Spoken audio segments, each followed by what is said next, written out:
team. Today I'm lucky to have Robert Fox from Strategy to Revenue, and we're going to talk about this idea behind sales enablement, and along with that from a marketer's perspective as well as a sales strategist perspective. So Robert, what is really the ultimate goal and the objective behind sales enablement? Great question. Glad to be here. Thanks, Morgan.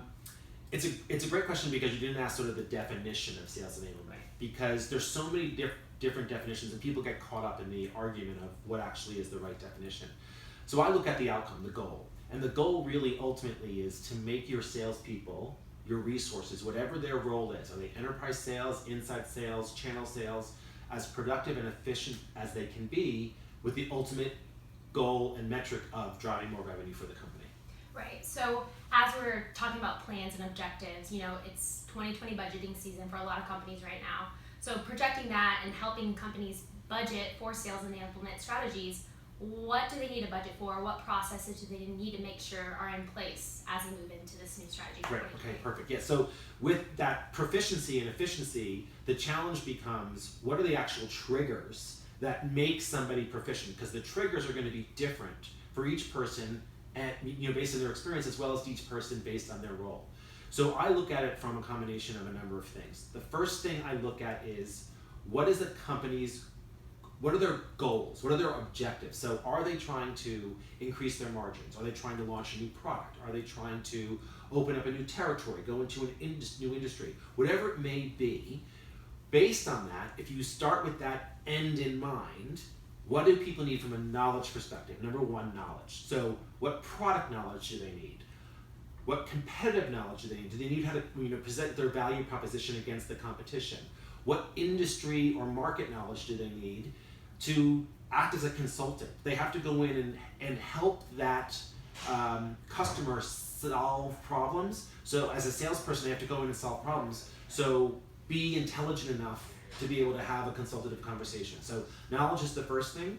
The second thing is really the skills, and the skills again differ by role. There may be a foundation of skills or listening skills, presentation skills, but then you can get more complex in people needing things like business and financial acumen skills if they're really going to be that consultant and talk about so what are the implications to your business if you don't make this decision? Right, absolutely. Kind of thing, right? Yeah. So there's that. Then there's processes. So do they have a sales process? Do they have a methodology that people follow? And then are there tools? There's a lot of sales enablement tools out there today. So what tools does that person need to be effective, efficient, productive, to ultimately drive revenue? So if you think about knowledge, skills, process, tools. Okay, so you've kind of covered a high level, an overview of sales enablement. Where have you seen this work really well with some companies? Can you provide some examples where companies have done this well and it's benefited their business drastically, or even has just done well for their business to where they get a good ROI? Yeah, great. Okay. So where I've seen this done really well, which is a great reason why we're having this conversation today, is the alignment of sales and marketing. In today's market, and I talked about these goals and these objectives of companies, whatever they may be, historically sales enablement has almost been a stepchild, and it's not been part of the conversation. It's sort of an afterthought. Whereas where I've seen it done really well is that if sales enablement is at the table from the beginning in the planning session. So what are our goals? So now if we're going to launch a new product, what do we need to do from sales enablement? What marketing requirements do the sales resources need to be effective in launching this new product? And they also need to consider that when working with marketing, it's not a one shot fits all.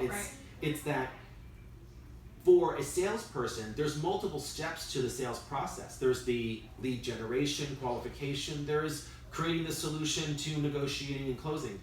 And that marketing needs to recognize that there's tools that a salesperson needs at each stage of the sales process. It's not just one piece of collateral or something and then your job is done.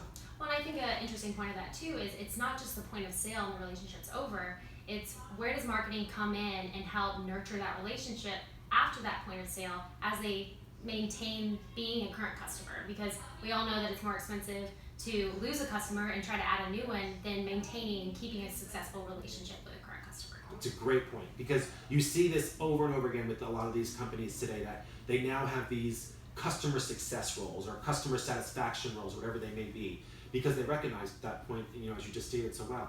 So what is it that they need to do what are those salespeople who are really just customer satisfaction, hopefully maybe upselling, adding more to the solution and getting more revenue out of that customer going forward? What skills do they need? What knowledge do they need? Because it's different than someone who's just doing lead development. Right. Well, and I think part of the sales enablement strategy is it's really taking the hot topic of sales and marketing alignment and really showing that this needs to be the foundation of businesses, especially as they move forward and implement being proactive in their strategies, especially moving into 2020 if we're talking current budgeting and planning season, but as well as foundation of a business and truly building off of that. Yeah. It's you get to this point where we've seen this over the years, as it was almost like as a salesperson or sales and as a marketing person, right, you pointed the finger at each other about why things weren't working. Oh, they don't qualify the leads properly. Oh, they don't know what they're doing in the sales process, right? So we can't do that anymore. Right. We're in a different world, and therefore the importance of these two teams coming together and identifying the fact that they ultimately both have the same objective. Right. And how are we going to work together to help the company achieve that objective through the empowerment of the people that are going to be representing us in the marketplace? Well, I think that's a really key point that you brought up, is that we've all experienced, whether it's on the marketing side working with sales teams or the sales side working with marketing teams. Yeah. And there's always some type of conflict because we approach strategies differently and we might want different things right away, whereas we're all going for the same objective. So if we're in the beginning strategizing together and understanding that we might have different strategies but that we're all going for the same objective, yeah, then we can really catapult that business into a cohesive plan. The most important thing that I tell people today, and my clients are having conversations with them, because a lot of people, as we talked about right now, people are beginning their planning already. September becomes a big month for people to start planning for next year. Absolutely. The question I always ask first is, please help me describe the end. What is the end? What does your goal look like? What does your objective look like? What are the behaviors of your people?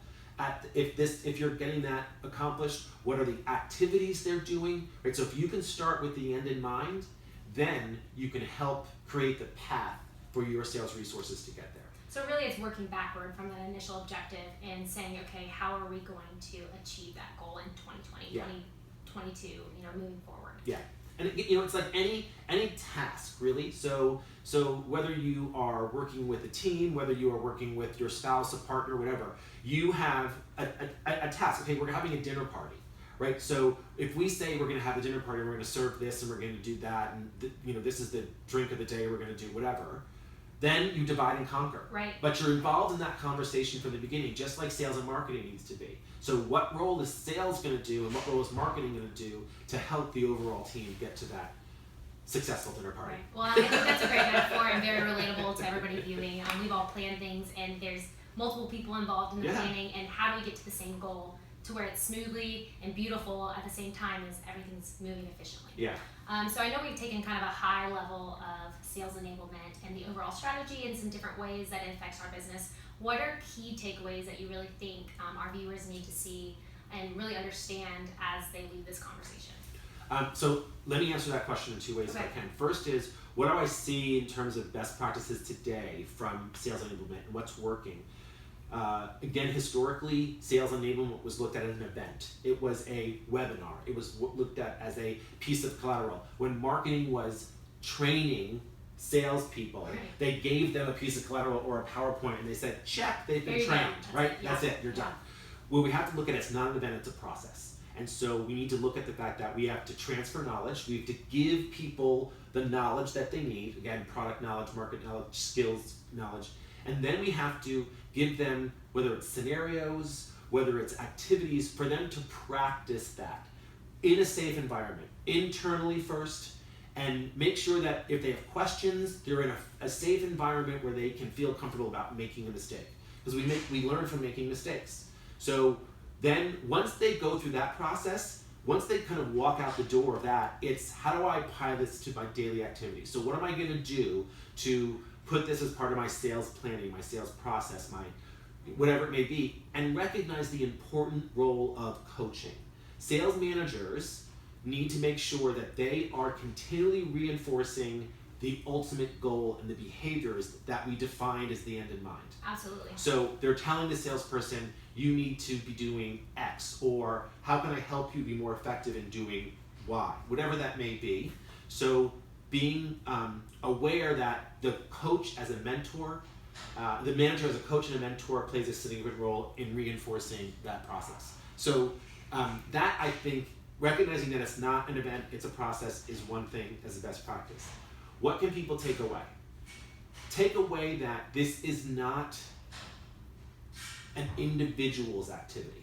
This is a group activity, right? So we're talking about how we work together, how we would work together from an organization, but there may be other people that need to be involved as well. There may be a product team. There may be a, something else that needs to be involved in this conversation, so that we make sure that everybody takes on that role that they need to take on. So first of all, figure out who needs to be in that conversation.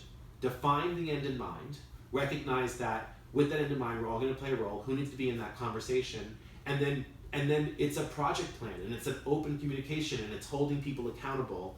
And like in everything in life, it's about a plan. And to me, planning is number one. And putting a plan together that you can, effectively execute, and making sure people know what their actions are and, are accountable. Recognizing also that, and I started to say this a little bit in the beginning, was that everybody within your company is going to have a different path to proficiency and efficiency. Every salesperson, there could be people that have 10 years of tenure versus someone who's brand new to the organization. There could be somebody who's been in the industry for a number of years versus somebody who's new to the industry. So so whatever programs you put together, there needs to be flexibility that it actually meets the individual's requirements. Because if we just sort of dump a program on people and say, this is what you all need to do, people are going to back away and not engage, because this doesn't apply to me. I already know this. So if you're creating things, give people the opportunity to test out, give people the opportunity to do assessments and identify what specifically is going to work for them. So recognize that whatever program you put in place, make it flexible so that each individual can feel like that you've created something for them. Right. Well, and I think to your point, that really puts more importance even on the coaching and the style of leadership and management that are in the role, especially working with individuals from starting their professional life and career to the senior level executives. All the variations of experience, being able to have a solution but adapt it to the individual, because each salesperson, to your point, and every person in that client relationship lifespan is going to have a different role, and their path is going to look completely different. Yeah, I think that's a really good point. The word lifespan or life cycle, client life cycle, recognize that it doesn't really stop at the sale. Right. It goes on. So making sure you're putting together programs that manage the skills of the resource for the life cycle of that opportunity, that customer. Right, absolutely. Well, I think we've had a great high overview with Robert today. If you have any additional questions or feedback really on this topic of sales enablement, I know Robert would like to give. Well, yeah, so I'm at Strategy to I'm at LinkedIn at Robert Fox, Strategy to Revenue. So please reach out to me, friend me, or ask me a question, and I'm happy to get back to you. And same with us at Marketing Eye. Please comment in the comments below or message us on LinkedIn. We look forward to providing more topics and conversations that really benefit you guys as viewers. Yeah, hope we helped. Thank you.